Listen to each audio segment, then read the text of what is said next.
ई दलित सम्मेलन के अध्यक्ष आचार्य वर्चस्पति, वक्तागण,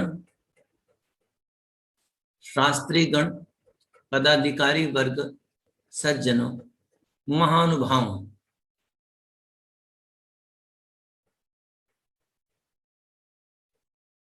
ज्यों ज्यों दवा की त्यों त्यों मर्ज बढ़ता गया। मर्ज क्या था? अगर मर्ज का पता चले, मर्ज कहते हैं रोग को, अगर रोग को पता चले तब तो उसकी औषधि दी जाए तो वो रोग दूर होगा। अब रोग का तो पता नहीं, अर्थात मर्ज का पता नहीं, लेकिन दवाई सभी के पास है, सभी वैद्य हैं। मर्ज का पता नहीं किसी को, लेकिन औषधि सबके पास में है। रोग दूर हो तो हो कहां से? आइए एक छोटी सी कथा सुनाता हूं। एक व्यक्ति को पूरे सिर में जोरों का दर्द हुआ, पूरे सिर में ही हो रहा था। वो डॉक्टर के पास, वैद्य के पास, हकीम के पास गया और कहा पूरे सिर भर में दर्द हो रहा है और मैं बेचैन हूं। उसे इन चिकित्सकों ने दवाई दे दी, सिर दर्द की दवाई दे दी। उसने सिर दर्द की दवाई ले ली, घर आ गया। उसके बाद में उसे महसूस हुआ कि अरे सिर में दर्द तो जो हो ही रहा है, लेकिन ये लग रहा है कि हमारा ये दर्द कान में दर्द ज्यादा हो रहा है। ये कान के दर्द के कारण से पूरे सिर में दर्द हो रहा है। वो फिर कान के डॉक्टर के पास पहुंचा, उन्होंने कान की दवाई दे दी। उसने आकर के दवाई डाली, दर्द तो दूर हुआ नहीं। उसके बाद में उसको ये लगा कि ये तो मेरी आंख में दर्द कर रहा है। सोचा कान में दर्द, दवाई डाली थी, वो ठीक हो जाना चाहिए था और वो तो ठीक नहीं हुआ, लेकिन लग रहा है कि अब आंख में दर्द कर रहा है, ये आंख का रोग है। वो डॉक्टर के पास पहुंचा, कहा कि आंख में इस प्रकार में भारीपन या इतना तीखा दर्द हो रहा है। डॉक्टर ने उसे आंख की दवाई दे दी। आंख की दवाई दे दी, वो दवाई लेकर के घर आ गया। कुछ दिन तक आंख में दवाई डाली, लेकिन आंख के दर्द तो दूर नहीं हुआ, ना तो सिर का दर्द दूर हुआ। उन्होंने सोचा कि अब क्या करूं। तब तक वो है नाक के आसपास में सूजन आ गई। वो पहुंचा नाक वाले के पास में, ईएनटी के पास में पहुंचा कि इतना दर्द कर रहा है, सूजन भी आ गई है, जरूर यही कोई ना कोई रोग होगा। ईएनटी वाले ने देखा कि यहाँ सूजन तो यहाँ है। ईएनटी वाले ने भी उसको दवाई दे दी, नाक की दवाई दे दी। वो दवाई लेकर के नाक की आ गया, डाली, लेकिन उससे ठीक नहीं हुआ। अब जब इतना दिन तक हो गया तो पूरे शरीर भर में दर्द शुरू हो गया, बुखार शुरू हो गया। उसने सोचा अब तो क्या करूं, ये कोई ठीक ही नहीं हो पा रहा है। उसने हकीमों से भी कर लिया, वैद्यों से भी कर लिया और डॉक्टरों से भी कर लिया। फिर वो एक कुशल वैद्य के पास पहुंचा, कहने लगा लग रहा है कि मेरा रोग लाइलाज हो गया है, इसका तो कोई इलाज ही नहीं है और सिर में दर्द कर रहा है। मुझे पता ही नहीं चल रहा है कि मेरे कान में दर्द हो रहा है, मेरी आंख में दर्द हो रहा है, मेरे नाक में दर्द हो रहा है, ये तो पूरे सिर में दर्द हो रहा है, पूरे शरीर में दर्द हो रहा है। मुझे जिधर का लगता है कि इधर दर्द ज्यादा हो रहा है, मैं वही डॉक्टर को बताता हूँ, डॉक्टर वही दवाई दे देता है और मैं ठीक हो ही नहीं रहा हूं। उस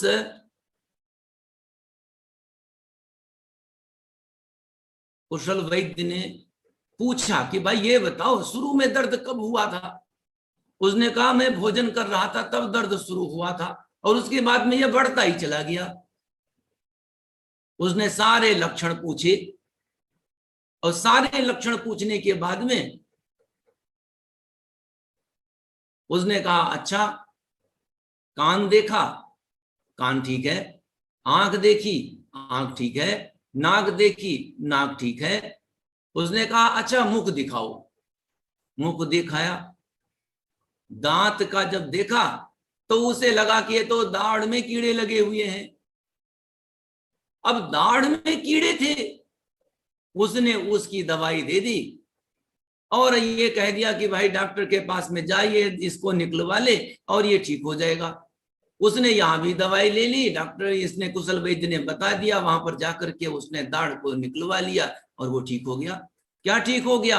अब आंख में भी दर्द नहीं, कान में भी दर्द नहीं, नाक में भी दर्द नहीं, क्योंकि बीमारी मर्ज तो दांत में था, दांत का दाढ़ ही निकला हुआ, दांत में उसमें कीड़े लगे हुए थे।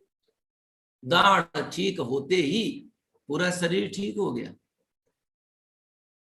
अर्थात हमें पता होना चाहिए कि बीमारी कहां है। इसी को कहते हैं निदान। निश्चयम दीयते अनेन इत निदानम। निदान क्या है? निदान अर्थात हमारा जो रोग है, इस रोग का कारण क्या है, पहले कारण तो पता चले। कारण जब शुरू करते हैं तो एक बात ध्यान रहे, कारण क्या है ये जानते हो। अगर खोज करने के लिए शुरू करोगे तो इसका कारण मिलेगा कहां? कलयुग में नहीं मिलने वाला।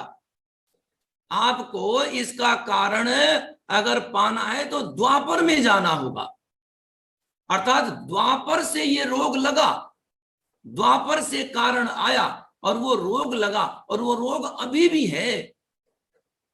लेकिन ये देखना होगा कि ये रोग कहां से और कब से और किस रूप में और क्यों ये चला। जब विद्या का पठन पाठन न्यून हुआ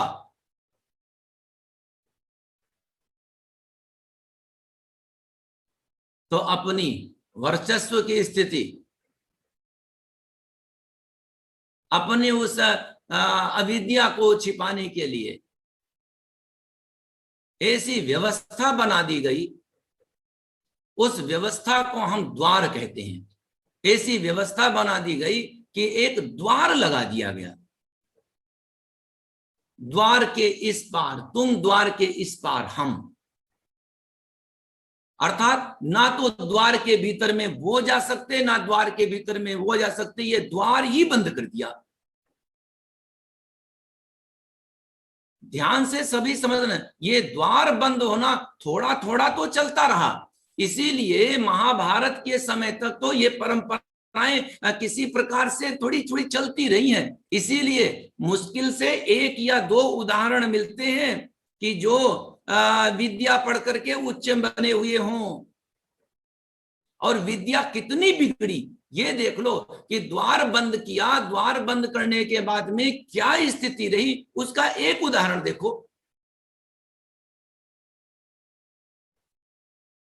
ब्राह्मण, क्षत्रिय, वैश्य और शूद्र,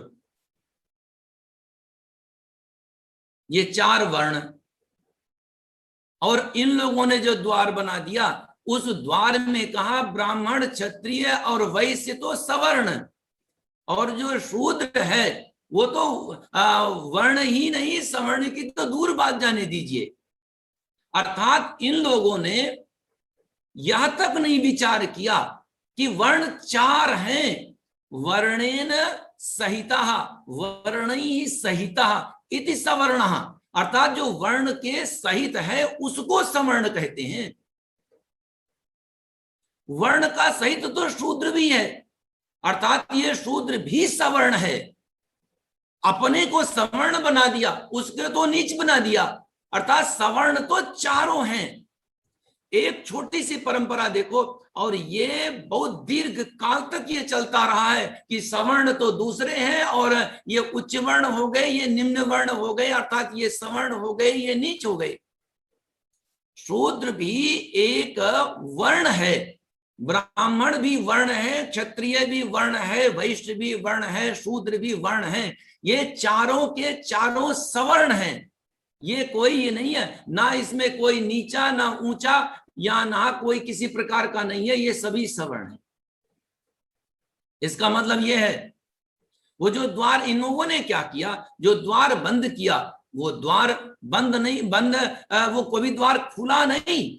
वो द्वार जो बंद हुआ, कभी थोड़ा बहुत हवा के झोंके से थोड़ा बहुत ये हो गया, एक आध लोग चले गए तो चले गए, नहीं तो वो द्वार बंद है। वो द्वापर से लेकर के द्वार बंद है। महाभारत का युद्ध तो उसी में ही हुआ है। उसके बाद में कलयुग लगा। कलयुग के इन 5000 वर्षों में भी हम वो द्वार को खोल नहीं पाए। अर्थात हमारे रोग का जो निदान है, वो निदान है द्वापर युग में। और द्वापर युग से अब आ गए कलयुग का 5000 वर्ष बीत गए, लेकिन इस कलयुग में भी हम वो द्वार खोल नहीं पाए, अर्थात द्वार बंद है। ना हम जा सकते हैं, ना वो आ सकते हैं। ये ध्यान रहे, ये वन वे मार्ग नहीं था, ये टू वे मार्ग था। टू वे का मतलब है हम जा भी सकते हैं, वे आ भी सकते हैं। लेकिन आश्चर्य की बात तो यही है, द्वार बंद करते ही ना हम जा सकते हैं, ना वो आ सकते हैं। इसका परिणाम ये हुआ कि यहाँ के विद्या की परंपरा के बढ़ने पर, हम विद्या से संपन्न होने पर हम जा नहीं पाए, और वो विद्या की कमी होने से वो आ नहीं पाए। इस प्रकार से विद्या की वर्ण संकरता फैल गई, और विद्या की वर्ण संकरता फैल जाने पर विद्या कहाँ रहती है, ये तो अविद्या ही कहलाती है। और अविद्या का परिणाम हम सब ने भुगता है। याद रहे, इस अविद्या के आने पर ही महाभारत हुआ, इस अविद्या के आने पर ही सिकंदर आदि का आक्रमण हुआ, इसके आने कारण पर भी शक, हूण, यूनानी, मुसलमान, ईसाई जो भी हैं, सारे इस रूप में आते रहे। और इसके जन्मदाता, इसके कारण हम स्वयं हैं, क्योंकि हमने अपनी उन्नति के द्वार स्वयं बंद कर लिए। हमने अपने भीतर के ही एक विभाग को, एक वर्ण को हमने अछूत बना दिया, और उसी अछूत को दलित बना दिया। और ये दलित है आज के समय में। तभी दलित उद्धार की आवश्यकता महसूस हुई कि दलित उद्धार को किस रूप में किया जाए।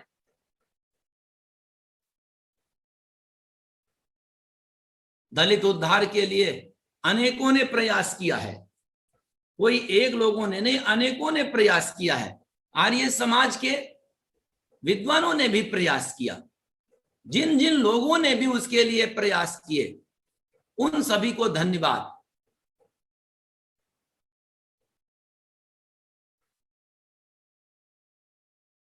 मुसलमानी काल में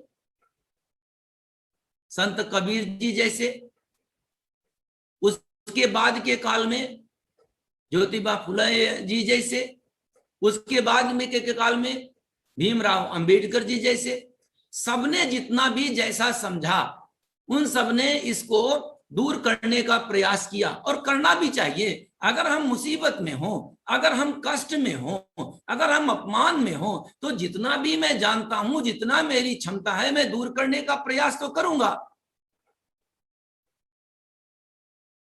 दूर करने का भी प्रयास करूंगा। अब मैं उससे बच पाऊं ना बच पाऊं ये अलग है, लेकिन हाथ पैर तो मारूंगा ही।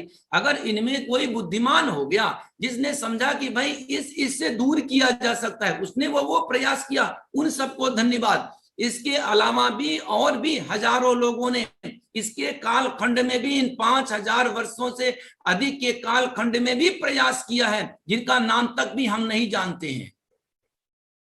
लेकिन हमने शुरू में कहा था कि ज्यों ज्यों दवा की त्यों त्यों मर्ज बढ़ता गया। क्यों बढ़ता गया? हमें मर्ज का ही पता नहीं था। दवाई सबके पास में थी, कहने के लिए दवाई सबके पास में थी, लेकिन मर्ज का ही पता नहीं है, तो दवाई का वो क्या होगा। इनमें सबसे मुख्य एक है, वो मैं समझाता चलता हूं, वो है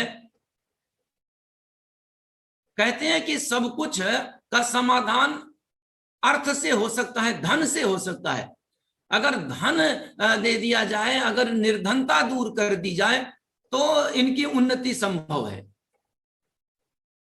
कैसे उन्नति संभव है? एक छोटा सा उदाहरण सुनाता हूं। एक भट्ठे पर एक युवक कार्य कर रहा था, दलित युवक कार्य कर रहा था। वो दूर से आता था, उसका परिवार था। उसने देखा ये बहुत परेशान होता है और यहाँ पर आकर के कार्य करता है, फिर बड़ी वहां पर घर पर जाता है और है काम कर रहा है परिश्रम से। तो उसने कहा कि देखो मेरे पे यहाँ की मोटरसाइकिल खड़ी है, ये मोटरसाइकिल ले जाओ, अब ये मोटरसाइकिल तुम्हारी, इस मोटरसाइकिल से आया जाया करो। मोटरसाइकिल दे दी और वो सभी अपने कार्य में लग गए। 2 महीना बाद ही उसने देखा कि अरे वो तो अब भी पैदल ही आ रहा है। उसने उससे पूछा कि भाई मैंने मोटरसाइकिल दी थी कि उससे तुम आया जाया करो, सुविधा रहेगी, मोटरसाइकिल कहाँ गई? उसने कहा जी ये जो मोटरसाइकिल है अब वो ज्यादा इसमें खर्चा हो रहा था, रिपेयर की जरूरत पड़ रही थी, इसलिए मैंने इसको बेच दी। उसने आगे उससे नहीं पूछा। उसने अपने मुनीम के पास में गया, मुनीम से पूछा कि क्या बात हुई। मुनीम ने उसको सही से बता दिया कि देखो ये तो शराब पीता है, जब इस प्रकार की परिस्थिति आई, ये मोटरसाइकिल मिली, कुछ और इसने खरीद लिया, पैसा में था नहीं, और शराब पीना था, इसने मोटरसाइकिल बेच करके कुछ इधर उधर खर्च कर दिया, कुछ शराब पी गया और फिर वही हालत। उसने फिर कहा ऐसा करो, इसको एक साइकिल दे दो। अब साइकिल का क्या हुआ होगा ये आप अनुमान लगा सकते हैं। अर्थात क्या करोगे? धन दे दोगे, वो क्या करेगा? शराब पी लेगा, जुआ खेलेगा, अपराध करेगा, उसको बर्बाद करके फिर वैसे का वैसे हो जाएगा। आखिरकार क्या है जिसको दे दिया जाए तो वो धन को भी प्राप्त कर लेगा, अपने जीवन को भी आगे बढ़ा ले जाएगा? वो है विद्या। केवल एक चीज है विद्या, उसको दे दिया जाए तो वो अपने समस्त समस्याओं का समाधान कर लेगा। आखिरकार द्वापर में बंद क्या किया गया था, जिसे हम कहते थे कि वहां से निदान वहां का है, निदान के बाद है चिकित्सा। बंद क्या किया गया था? बंद किया गया था विद्या का द्वार, बंद किया गया था वेद के पढ़ने का द्वार। अर्थात विद्या बंद की गई थी, विद्या बंद की गई थी। उस द्वार को खोले बिना हमारी उन्नति कभी संभव नहीं होगी। ये भेदभाव, ये अस्पृश्यता, ये छुआछूत और ये अमानवीयता ये चलती रहेगी। इन 5-6 हजार वर्षों में भी चलती रही है और आगे तक भी चलती रहेगी, क्योंकि निदान का जब तक चिकित्सा नहीं की जाएगी तब तक हमारी उन्नति संभव नहीं है। इसका मतलब क्या है? आप समझते क्या हो कि धार्मिक भेदभाव, सामाजिक भेदभाव, आर्थिक भेदभाव या इससे पहले को राजनीतिक भेदभाव, इसका मूल कारण क्या है? धार्मिक भेदभाव का मूल कारण क्या है? आज ये ध्यान रहे, सामाजिक भेदभाव का कारण धार्मिक भेदभाव है। आज सामाजिक भेदभाव, ये आर्थिक भेदभाव सामाजिक भेदभाव को खत्म नहीं कर सकता। अगर आपको आर्थिक भेदभाव या राजनीतिक भेदभाव को समाप्त करना है तो सामाजिक भेदभाव को दूर करना ही होगा। आजाद हो गए हमने, जैसे पहले लोगों ने क्या किया था, द्वार तो बंद रखा, द्वार की तरफ में ना स्वयं इधर आए ना उनको उधर आने दिया, इधर भी वर्ण संकरता पड़ी, उधर भी वर्ण संकरता पड़ी। तो स्मृति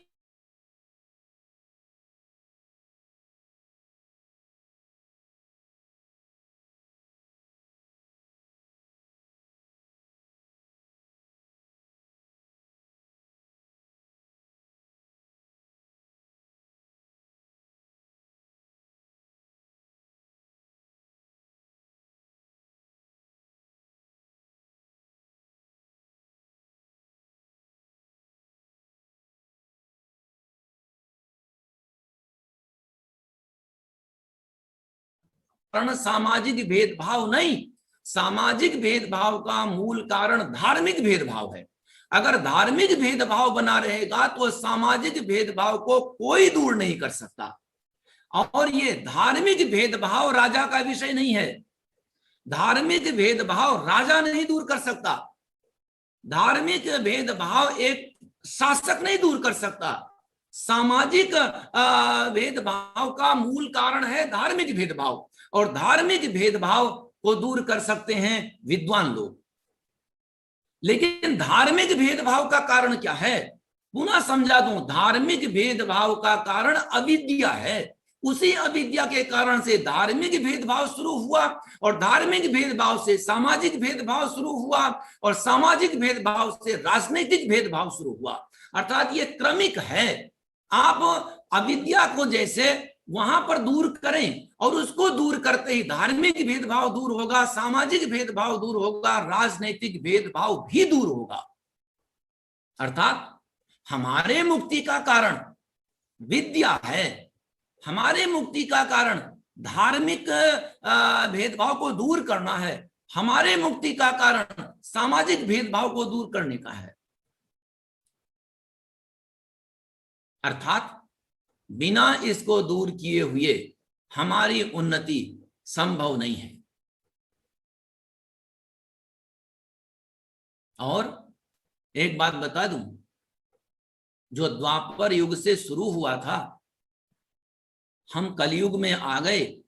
अगर आप और हम सब मिलकर के उस समय में कुछ हजार हुए होंगे, शुरू में द्वार बंद किया था, आज कुछ हजार नहीं है, आज लगभग 25 करोड़ से अधिक लोग हैं। इन 25 करोड़ से अधिक लोग हैं, और इन 25 करोड़ से अधिक लोगों को विद्या देकर के धार्मिक भेदभाव को दूर करना छोटा कार्य नहीं है। अर्थात एक बात और याद रहे, धार्मिक भेदभाव को दूर किए बिना हमारी उन्नति नहीं होगी, सामाजिक भेदभाव को दूर किए बिना उन्नति नहीं होगी, राजनीतिक भेदभाव को दूर किए बिना भी हमारी उन्नति नहीं होगी। लेकिन हमारी ये जो भेदभाव है, इसका मुख्य कारण विद्या है। विद्या आते ही ये भेदभाव पूरे के पूरे दूर हो जाएंगे।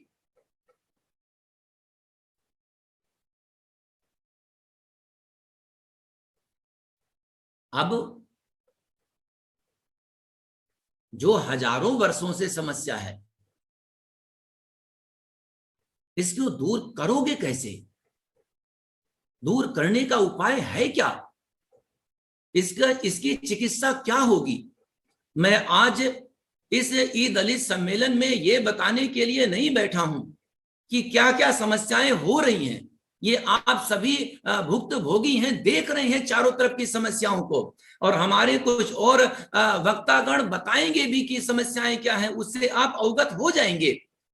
हम केवल उनके उन मुख्य सिद्धांतों की तरफ हम चलेंगे जिसके किए बिना हमारा उद्धार नहीं है। और एक बात पुनः समझा दूं मैं आप लोगों को कि आखिरकार हम करेंगे कैसे? इसके लिए विद्या के बिना कोई हमारी उन्नति का दूसरा उपाय नहीं है। हमारी चिकित्सा, हमारा निदान था विद्या का, वो बंद कर देने से, और हमारी चिकित्सा भी है विद्या को देने से। विद्या से ही बंद हुआ था हमारा द्वार, और विद्या को देने से ही हमारा ये द्वार खुलेगा। लेकिन एक बात समझा दूं, जैसे आप द्वार खोलने के लिए चलोगे, आज आचार्य वर्चस्पति जी ने पूर्ण प्रयास करके, पूर्ण पुरुषार्थ करके दलितों धारणी सभा बनाई, इसके नियम निर्धारित किए,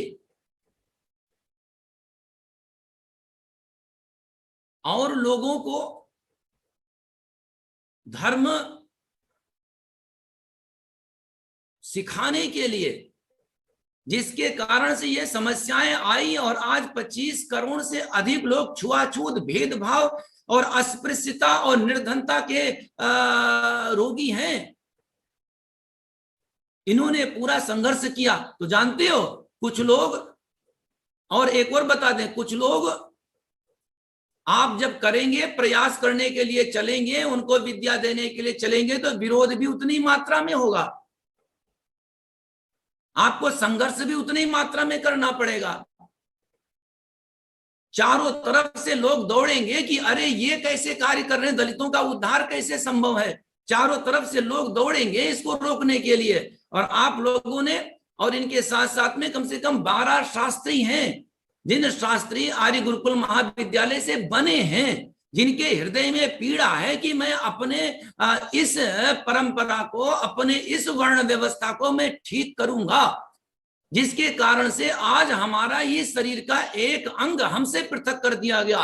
द्वापर युग में जो शुरू किया गया था, हम इस समय में, इस कलयुग में इसको बंद करेंगे और इस द्वार को खोलेंगे। और द्वार को खोलेंगे, हम भी द्वार के भीतर जाएंगे और उनको भी यहां भीतर आने देंगे। ये वन वे, आज तो द्वार ही बंद है, ना वन वे ना टू वे, ये तो द्वार ही बंद है। द्वार भी खोलेंगे, वन वे भी बनाएंगे और टू वे भी बनाएंगे। बिना टू वे बनाए भी कार्य नहीं हो सकता है। अगर योग्यता है आगे चलो, अयोग्य है तो यहां पर आओ। अर्थात ये 4 के 4 सवर्ण हैं, ये 4 केवल वर्ण नहीं है, सवर्ण शूद्र भी है, सवर्ण वैश्य भी है, सवर्ण क्षत्रिय भी है और सवर्ण ब्राह्मण भी है। चारों के चारों सवर्ण हैं। चारों, अगर आप ये कार्य करने चलेंगे तो चारों तरफ से इन पर आक्षेप भी होने लग जाएंगे। और शुरुआत तो अभी से हो रही है। आर्य समाज के या कुछ और इस प्रकार के लोग हैं जो कहने लगे हैं कि आखिरकार दलितोद्धार बनाया क्यों, ये दलित रखा क्यों, दलित उद्धार क्यों बना दिया वाचस्पति जी ने। ऐसे लोग समाज में पहले भी थे और आज भी हैं। और ये इतने ईर्ष्यालु हैं, इतने ये द्वेषी हैं, ये ना तो अपनी परंपरा समझते हैं, ना तो अपने पूर्वजों का भी ध्यान रखते हैं। इनका केवल एक कार्य है, और वो कार्य है किसी भी तरह से श्रेष्ठ कार्य को रोकना, किसी भी तरह से इनमें कमियां निकाल करके इस महान कार्य को शुरुआत से ही रोक लेना। चारों तरफ से लोग इस प्रकार में अभी से शुरुआत किए हुए हैं।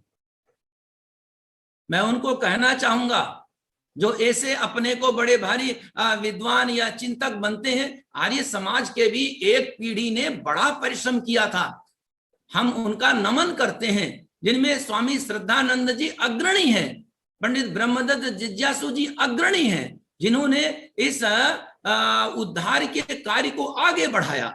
लेकिन दुर्भाग्य की बात है, कार्य को आगे बढ़ाया लेकिन हमारे हाथ में कुछ नहीं है। हमारे हाथ में रेत से भरी हुई मुट्ठी के समान कुछ कण भी हाथ में नहीं लगे हैं।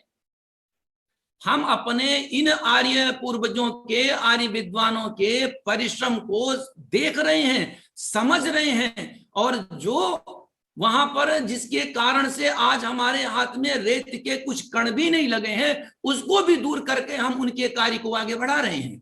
ये कार्य तो उन्हीं का है।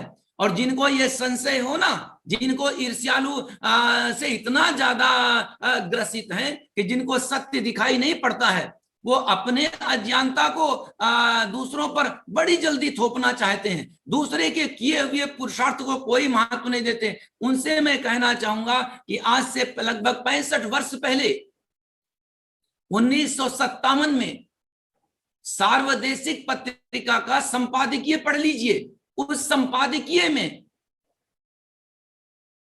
इंद्र विद्या वाचस्पति जी ने लिखा है, दलित भी लिखा है, दलित उद्धार भी लिखा है, दलित उद्धार की आवश्यकता भी क्या है वो भी लिखा है, और उनके हृदय की पीड़ा जो रही है उस पीड़ा को भी व्यक्त किया है। अर्थात आज नहीं, 65 वर्ष पहले भी उनके हृदय की पीड़ा का जो है, स्वामी श्रद्धानंद जी का जो बलिदान हुआ, ये बलिदान भी दलित उद्धार के कारण ही हुआ है। जो लोग सोचते हैं कि अगर मनाते तो हैं हम स्वामी श्रद्धानंद जी का बलिदान दिवस, आर्य समाजी खूब मनाते हैं, लेकिन ये नहीं ध्यान रखते, बस इतना रखते हैं कि मुसलमान ने एक आया और मार दिया, बस हो गया, ये बलिदान हो गया। अरे ये विचार करना सीखो कि वो बलिदान हुआ किस लिए, और बलिदान के पीछे कारण क्या है। केवल उन्होंने जो संघर्ष किया, किसके लिए संघर्ष किया, ये 1957 की जो सार्वदेशिक की पत्रिका है, उस पत्रिका में इंद्र विद्या वाचस्पति जी ने अपने संपादकीय में लिखा है।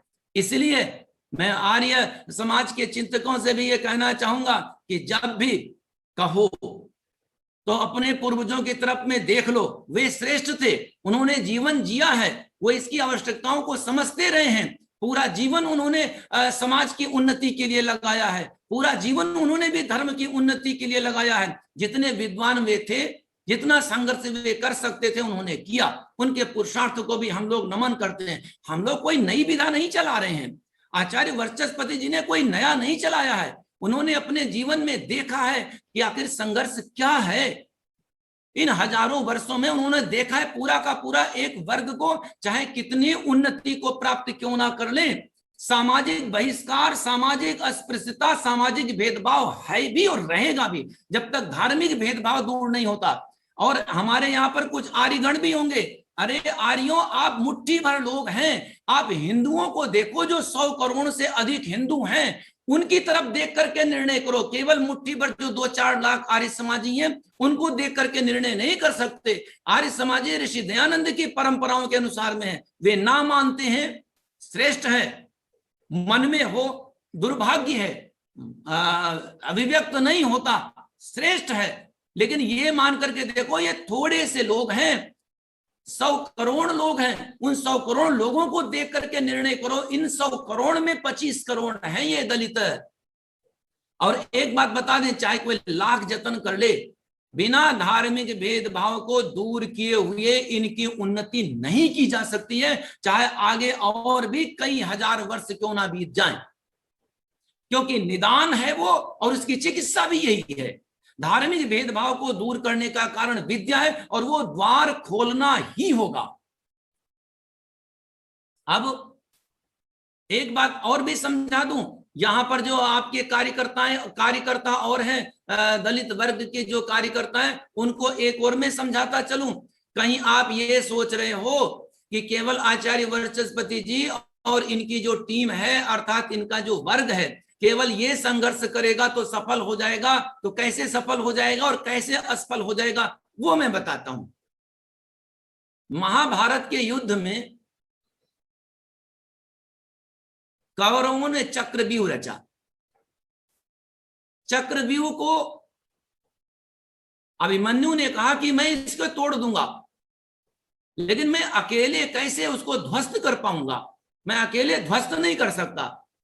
तो अन्य महारथियों ने, भीम आदि महारथियों ने कहा कि आप इसमें प्रवेश करें, इसको शुरुआत में तोड़ दें, बाद में तो हम लोग ध्वस्त कर देंगे। अभिमन्यु ने अपने बाणों की वर्षा से चक्रव्यूह को छिन्न भिन्न करते हुए द्वार बना लिए और भीतर चला गया, लेकिन जो अन्य महारथी थे वे चक्रव्यूह के भीतर नहीं जा पाए, अर्थात चक्रव्यूह ध्वस्त नहीं हो पाया और वो अभिमन्यु चक्रव्यूह में मारा गया।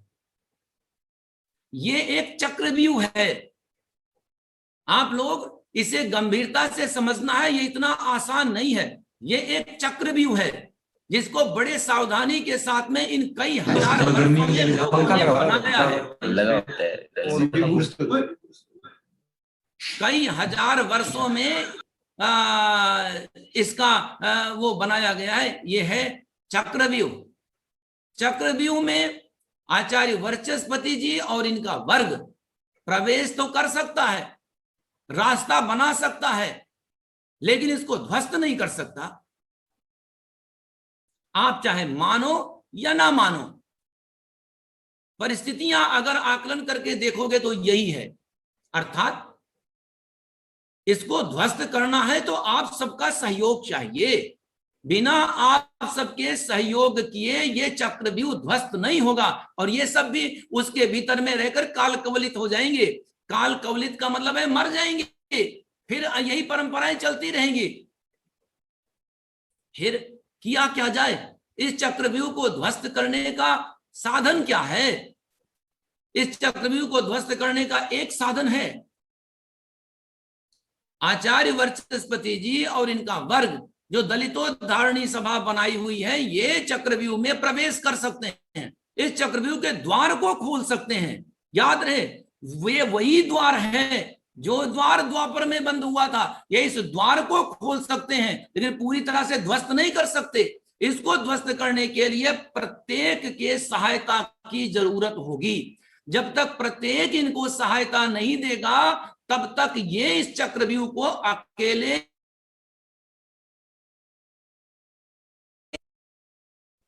ये फिर दूसरे लोग आकर के इसको चक्रव्यूह को फिर बना ले जाएंगे, और हमारी स्थिति हजारों सालों बाद में भी यही रह जाएगी, और ये दिन प्रतिदिन खराब ही होती रहेगी। इसलिए करना क्या है, इसके लिए एक विकल्प है जी।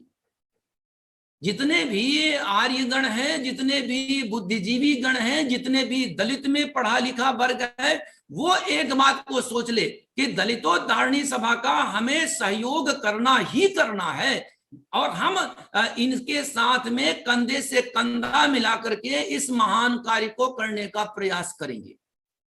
और जो आर्यगण हैं उनको एक बात और मैं समझा दूं, ऋषि दयानंद ने विद्या का द्वार खोला है, विद्या के द्वार, विद्या को पाने का अधिकार दिया है, विद्या को पाने के अधिकार के तर्क दिए हैं, के प्रमाण दिए हैं, विद्या नहीं दे पाए हैं, अधिकार दिया है ऋषि दयानंद ने।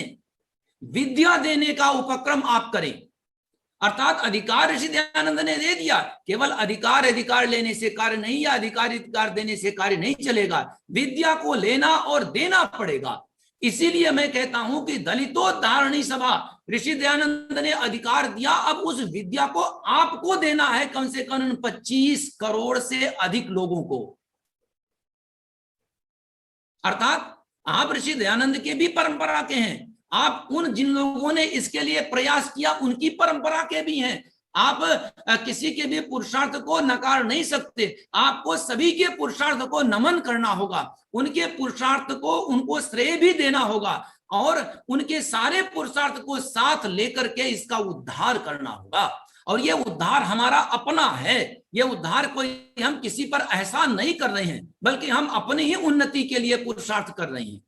इसके लिए उपाय एक यही है कि हम समझते हैं कि इन 6 महीने के भीतर, जून चल रहा है, लॉकडाउन का समय है, लेकिन उसके पहले में भी कम से कम 1000 कार्यकर्ता दलितोद्धारणी सभा के साथ में जोड़ो। 1000 से अधिक कार्यकर्ता पूरे देश में हो या विदेश में हो, जो भी इस भावना वाले में हो, गुरुकुल से पढ़े हो, कॉलेज से पढ़े हो, यूनिवर्सिटी में हो, प्रोफेसर हो, डीएम हो, इंजीनियर हो, जो भी हो, नेता हो, सबको समझाओ, सबको थोड़ी जितनी विद्या दे सको विद्या दो, उसके बाद में तो आगे उनको बोध सत्र में बैठाओ, इन सबको अपने साथ में जोड़ो। अर्थात दलितोद्धारणी सभा के साथ में कम से कम 1000 कार्यकर्ता को जोड़ो। आर्य, हम तो कहते हैं राष्ट्रीय आर्य निर्मात्री सभा के जो आचार्य गण हैं, उनकी क्षमताएं बहुत ज्यादा हैं, वे सामर्थ्यशाली भी हैं। वर्चस्पति जी उनसे भी प्रार्थना करें, वे लोग भी पूरे देश भर में सबको जानते हैं, जो दलितों के आगे बढ़ गए हैं, विद्वान हो गए हैं, सामर्थ्यशाली हैं, उन सबको भी दलितोद्धारणी सभा के साथ में जोड़ा जाए। कुछ लोग ये सोचते हैं कि अब हम तो ऊंचे उठ गए, हम दलित थोड़े रह गए। अरे आप दलित नहीं रह गए, लेकिन द्वार अभी बंद पड़ा है। आप दलित से ऊंचे उठ गए हैं, लेकिन करोड़ों लोग आज भी दयनीय जीवन जी रहे हैं। आज जब तक वो द्वार खोलोगे नहीं और द्वार को ध्वस्त नहीं करोगे, तब तक ये उन्नति भूल जाइए कि ये उन्नति का कभी ये रहेगा इस प्रकार में। 1-2 लोग हो जाने से नहीं हो जाता। अगर हमने आंखें बंद कर ली है तो हमें ना मनुष्य दिखाई पड़ेंगे, ना चांद तारे दिखाई पड़ेंगे, ना हरियाली, ना घर दिखाई पड़ेंगे, हमें केवल अंधेरा अंधेरा ही दिखाई पड़ेगा। अगर हमने आंखें बंद कर ली, हम सोच लेंगे कोई कहीं दलित नहीं है, कोई दुखी नहीं है, कोई संतप्त नहीं है, किसी के साथ अन्याय नहीं है, कहीं कोई भेदभाव नहीं है, तो ये हमारा दोष है। आंखें खोल करके तो देखिए, चारों तरफ में भी ये बिखरा पड़ा है, हजारों सालों से ये बंद नहीं हुआ। हाँ, इसके बंद करने का उपाय है, लेकिन इसके लिए संघर्ष करना पड़ेगा, इसके लिए बलिदान देना पड़ेगा। आप संघर्ष करें, बलिदान दें, 1-2 समय में नहीं, कई हजार साल से हुआ है तो सैकड़ों वर्षों तक तो देना पड़ेगा, लेकिन सैकड़ों वर्षों के लिए तैयार रहो, कुछ भी हो हम सैकड़ों वर्षों तक संघर्ष करके ये जो द्वार खींच दिया गया, इस द्वार को हम बंद ही नहीं, इस द्वार को हम ध्वस्त करेंगे। अर्थात हम विद्या संपन्न होकर के आगे भी जाएंगे और वहां विद्या संपन्न नहीं रहेंगे उनको भी हम यहां लाएंगे। अर्थात ये 2 वे मार्ग होगा, 1 वे मार्ग नहीं। तो कम से कम इन 6 महीने का भीतर में 1000 कार्यकर्ता दलितोद्धारणी सभा के साथ में जुड़े, 400 के आसपास में इसमें जुड़े हुए हैं, और जो यूट्यूब पर देख रहे हैं वो अलग से। हम आप लोगों को ये भी कहना चाहते हैं, लॉकडाउन हट जाए तो दलितोद्धारणी सभा ये प्रयास करे कि कम से कम 25,000 लोगों को ये सिद्धांत सिखाए और समझाए जाने चाहिए। अर्थात 1000 कार्यकर्ता और लगभग 25,000 लोगों को ये सिद्धांत सिखाए और समझाए जाने चाहिए, तब हम आगे बढ़ने की ये सोचे, तब हम आगे बढ़ पाएंगे। और डॉक्टर महनपाल जी एक बात कह रहे थे, उन्हीं को पुनः मैं थोड़ा सा दोहराने का वो रखता हूं, लेकिन दूसरे परिप्रेक्ष्य में। अरे भाई, लोग धर्मांतरण कर रहे हैं, हम अपने लोगों को धर्म बोध भी ना कराएं? आश्चर्य है, वे धर्मांतरण कर रहे हैं। अगर हम धर्म बोध कराना चाहते हैं अपने ही लोगों को, अरे भाई हम धर्मांतरण नहीं करा रहे हैं, हमारे अपने लोग हैं, हम अपने लोगों को ही धर्म का बोध करा रहे हैं, हम अपने लोगों को धर्म सिखा रहे हैं। तो लोग सोचते हैं कि आप धर्म क्यों सिखा रहे हो, आप धर्म बोध क्यों करा रहे हो, आप दलितों का उद्धार क्यों कर रहे हो? इनका भाग्य ही ऐसा है, इनको जूझने दो इसी में, हजारों वर्षों तक ये कष्ट सहते रहे हैं, आगे भी सहने दो, इनका भाग्य ही ऐसा है। यही तो चक्रव्यूह है। और चक्रव्यूह किसको कहते हैं? ये चक्रव्यूह ही चारों तरफ से यही रचा गया है। इससे निकल पाना और इसको ध्वस्त करना इतना आसान नहीं है, लेकिन ये निश्चित तौर पर है।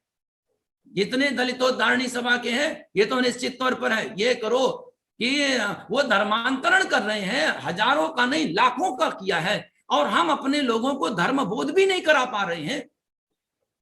इसलिए धर्म बोध तो हम अपने लोगों को ही, धर्म बोध का मतलब है धर्म को जनाना। और पुनः समझा दूं, ये धर्मांतरण नहीं है। जो लोग सोच रहे होंगे राष्ट्रीय दलितोद्धारणी सभा धर्म का बोध कराने के लिए है, ये विद्या का जो देना है ये धर्म के बोध के लिए ही है। और एक बात है, हम सबका कर्तव्य कर्म है कि उसको हम धर्म बोध कराएं, जिससे उसका धर्मांतरण ना हो, जिससे वो जाकर के इतना दुखी ना बने, अर्थात उसका जीवन भी ऊंचा उठे।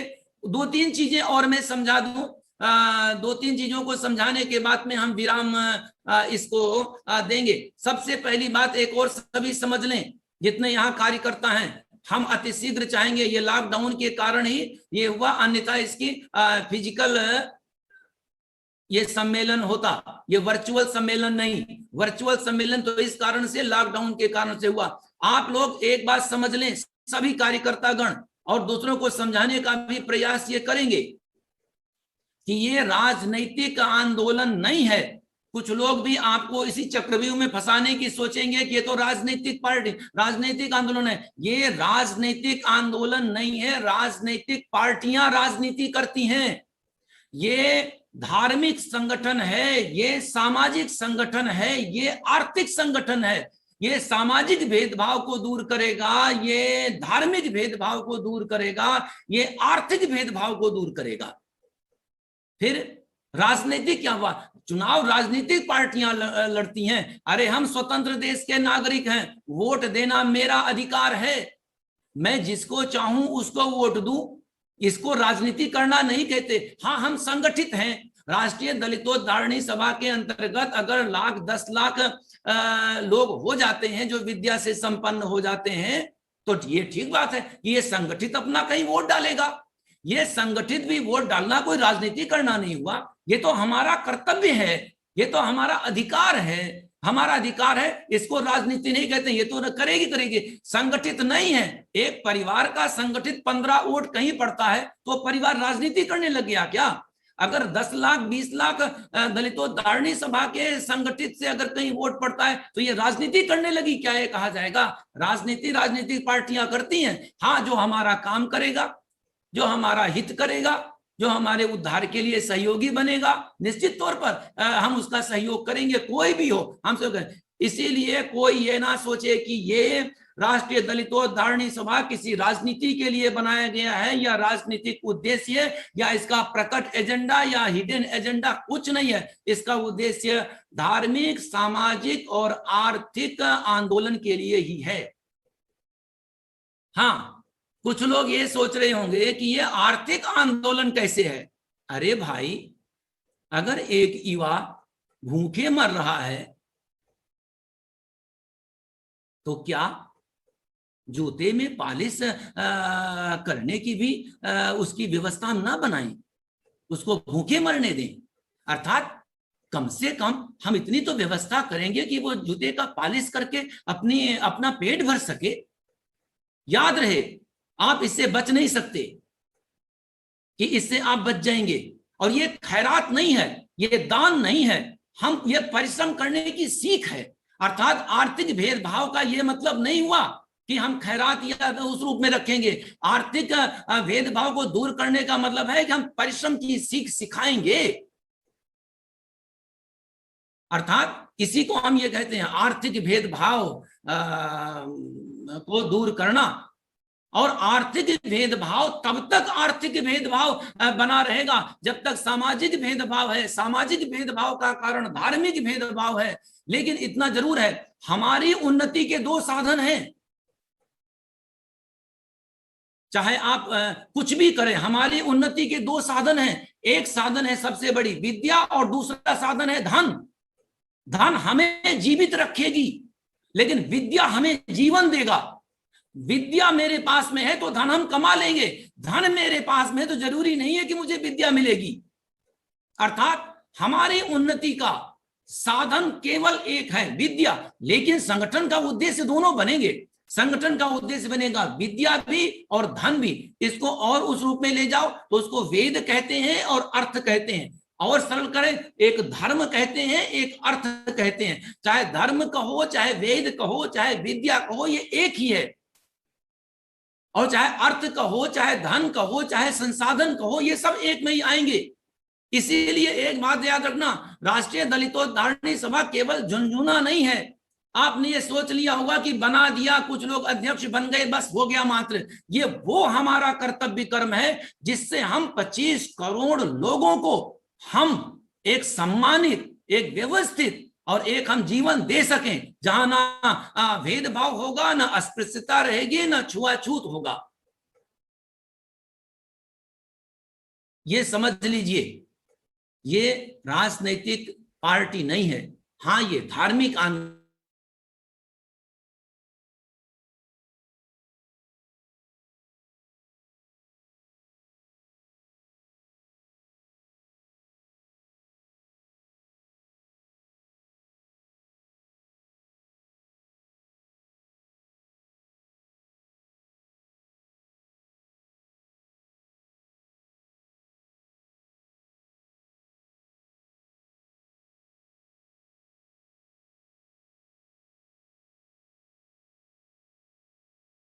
क्या है हमारा उद्देश्य, क्या है? अब कम से कम 1000 कार्यकर्ता को जोड़िए, सब मिल करके। और मैं तो वर्चस्पति जी से कहना चाहूंगा कि आर्य महासंघ के विद्वानों और पदाधिकारियों से भी प्रार्थना कीजिए, वे भी आपका सहयोग करेंगे कि आपका उद्देश्य पवित्र है। लेकिन केवल पवित्र उद्देश्य से सफलता ही नहीं मिलती, इसके लिए परिश्रम करना पड़ता है।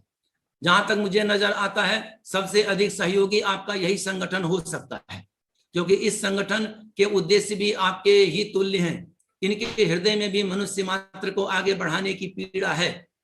मनुष्य मात्र को आगे ले जाने के लिए ये संघर्ष करेंगे। अर्थात इनके हृदय में पीड़ा है कि मनुष्य मात्र की उन्नति के जितने भी अवरोध हैं उसको दूर किया जाए।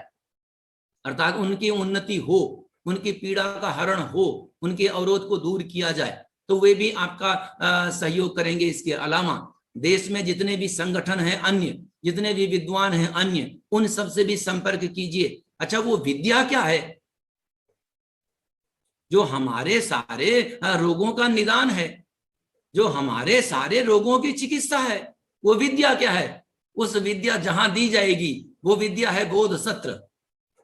वो विद्या 4-5 घंटे की न्यूनतम है, वो विद्या बोध सत्र है। वो आज यहां नहीं बताएंगे, लेकिन उस विद्या, वो बोध सत्र जल्दी शुरू होने वाला है। उस बोध सत्र अर्थात उस विद्या से ही हम इन्हें धर्म बोध कराएंगे, और धर्म बोध करा करके वो द्वार खोलेंगे ही नहीं, उस द्वार को ध्वस्त भी करेंगे जिसने द्वापर युग से भी हमारे सारे उन्नतियों को रोक रखा है। और हम आगे बढ़ चलेंगे, अर्थात पूरे राष्ट्र को हम धर्म की तरफ में ले जाएंगे। जानते हो, एक और भी है, कुछ लोग होते हैं जब अन्य लोग धर्मांतरण कराते रहेंगे और आपके अपने लोग जब आप धर्म बोध कराने चलोगे तो वो धर्मनिरपेक्ष बन जाते हैं। ऐसे छिपे हुए विश्वासघातियों को भी समझते रहना है। इस छिपे हुए विश्वासघातियों का विश्वास भी नहीं रखना है और इनकी बातों से दुखी भी नहीं होना है, बल्कि इनकी बातों को भी एक तरफ रखते हुए हमें जो विद्वानों के, पूर्वजों के जो सिद्धांत हैं उनके अनुसार आगे बढ़ना है। एक बात और भी है, हमारा कार्य विद्वेष का नहीं है, हमारा कार्य द्वेष फैलाने का नहीं है, हमारा कार्य तो समाज को संगठित रखने का है, हमारा कार्य तो समाज को एकत्व में लाने का है। और वो एकत्व तभी आ पाएगा जब कम से कम धर्म बोध तो कराएं, कम से कम न्यूनतम इतनी विद्या तो दे दें जिससे वो धर्म बोध कर सके, धर्म को जान सके। और रही बात बुद्ध का, जानते हो बुद्ध बना है बुद्ध अवगमने से। ये जो बौद्ध था ये प्रायः एक आध्यात्मिक आंदोलन था, लेकिन आध्यात्मिक आंदोलन के इसी कारण से इसमें लाल वस्त्रधारी, गुफाओं में रहना, ये सब ज्यादा हुआ। सामाजिक आंदोलन तो बहुत बाद में आनंद ने इसको जाकर के जब संग्रहित किया तब इस रूप में बनाया गया। शुरुआत में ये आध्यात्मिक आंदोलन ही था। लेकिन एक बात है, वेद के कई सिद्धांतों को उन्होंने अपने में आत्मसात किया, लेकिन बहुत सारे अन्य चीजों को भी आत्मसात कर लिया, जिससे प्रगति रुकती चली गई। इसलिए हम एक चाहते हैं, उन्नति करना चाहो तो दलितोद्धारणी सभा के साथ लग करके, दलितोद्धारणी सभा का सहयोग करके अपने देश के 25 करोड़ से अधिक लोगों को धर्मबोध कराओ। अंतिम में एक उद्बोधन देते हुए मैं समाप्त करूंगा, और इसको दलितोद्धारणी सभा के अन्य जो सुन रहे हैं प्रबुद्ध लोग, वे सब एक बात तो गांठ बांध लें, हम लाखों की संख्या में हो जाएं तब भी यह द्वार कभी भी बंद हो सकता है।